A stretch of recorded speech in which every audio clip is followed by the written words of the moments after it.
जी मैं आपके पास आना चाहूंगा। 11 जिलों के 58 विधानसभाओं पर इस वक्त जो कब्जा है वो भारतीय जनता पार्टी का है पश्चिमी उत्तर प्रदेश में। लेकिन ये जो कब्जा है इसको आप लगातार ये मान रहे हैं कि वापस अच्छी स्थिति में आप आ रहे हैं। 2017 से भी आप 2022 में अच्छी स्थिति में आ रहे हैं। लेकिन मैंने मुद्दे आपको गिनाए थे, लगातार जो आवारा पशुओं का मुद्दा है, जो किसानों की फसलें बर्बाद करने का मुद्दा है, उसकी व्यवस्था आप लोग नहीं कर पाए हैं। गन्ने की कीमतों को लेकर लगातार यह कहा जा रहा है कि गन्ने की जो कीमतें हैं उसको लेकर किसान आपसे नाराज हैं, और अगर कीमतें कम भी हैं तो उनका जो मिलों से भुगतान होता है उसमें काफी देरी होती है, उसको लेकर भी किसान परेशान है। कृषि की जो बिजली है उसका जो बिल है उसको लेकर भी किसान परेशान है। और पंजाब और अगर हरियाणा की हम बात करें तो कृषि जो बिजली वहां पर दी जाती है उसका बहुत उनको फायदा होता है, लेकिन उत्तर प्रदेश में बहुत नुकसान यहां उनको हो रहा है। और पश्चिमी उत्तर प्रदेश में चूंकि गन्ने की खेती होती है, और यह सबसे ज्यादा महत्वपूर्ण है कि किसान यहां आपको समझ में आ रहे होंगे कि किसान कितने परेशान हैं इन मुद्दों को लेकर। ये मुद्दे कहीं ना कहीं आपको पीछे ले जाते हैं, आप समझ रहे हैं। जैसे आपने कहा कि पश्चिम यूपी में किसान जो हैं वो परेशान हैं।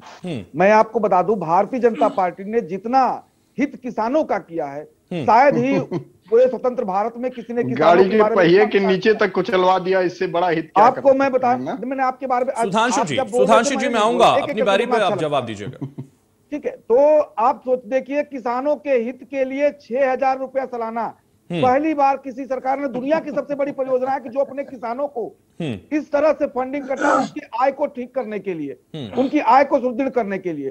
दूसरा, उत्तर प्रदेश में सर्वाधिक खरीदारी हुई और भुगतान हुआ है धान का, और ये पूरे 5 वर्षों में चलता रहा है। रही बात गन्ना किसानों की, तो हमने 50 रुपया बढ़ाकर, पहले 300 था, अब 350 रेट कर दिया।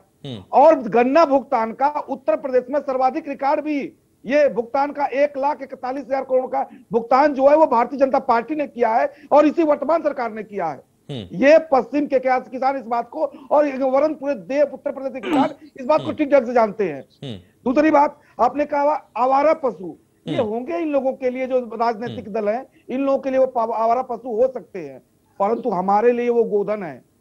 वो देश की अर्थव्यवस्था में बड़ा योगदान दे सकते हैं, और उसके लिए हमने प्लानिंग की है, उनको रखने के लिए, उनके भोजन की व्यवस्था करने के लिए। और देश के किसानों ने उनके गोमूत्र से और उनके कृष्ण मोहन जी, गोबर से, कृष्ण मोहन जी, ये लाल टोपी के बारे में भी हम समझना चाहेंगे। लाल टोपी से आप क्या समझाना चाहते हैं? देखिए, लाल टोपी का क्या कहना है, ये तो पूरा उत्तर प्रदेश देखा है कि लाल टोपी को देख के इस प्रदेश की महिलाएं, इस प्रदेश की बच्चियां, लेकिन अखिलेश यादव तो कह रहे हैं कि पलट, ये बदलाव की टोपी है, ये क्रांति की टोपी है। और पुनः इस लाल टोपी के देखकर उत्तर प्रदेश की जनता ने ना बाबा ना वाली स्थिति में है, और इस लाल टोपी को ही अलविदा उत्तर प्रदेश की जनता ने कर दिया है।